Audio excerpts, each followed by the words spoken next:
Hello again. This is Doug, the Two-Minute Gardener. Let's talk about butterflies.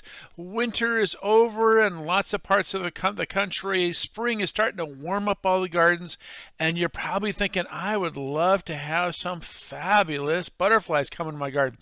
Well, this is my tree, the Vitex Agnus Castus, also known as the Chaste Tree. Wonderful drought-tolerant plant, has some great flowers on it in the summertime, and every summer it attracts these fabulous swallowtail butterflies.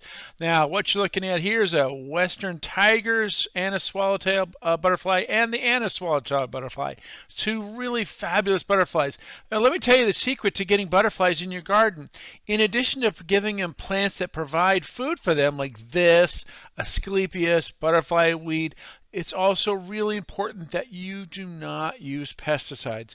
Butterflies are very susceptible to any kind of pesticide use. You'll kill them, you'll drive them away, you'll never see them again. So next week's video is going to talk about how to grow a beautiful garden without pesticides. But for now, I just want to whet your appetite by showing you this one. And again, I never use pesticides in my garden.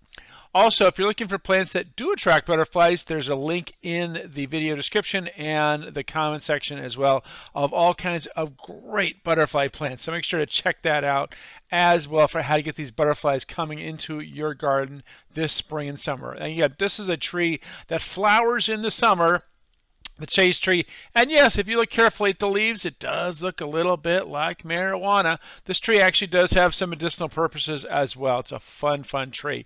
Well, that's all the time we have for today. If you enjoyed this video, make sure to hit that like button and subscribe to get more of my garden videos.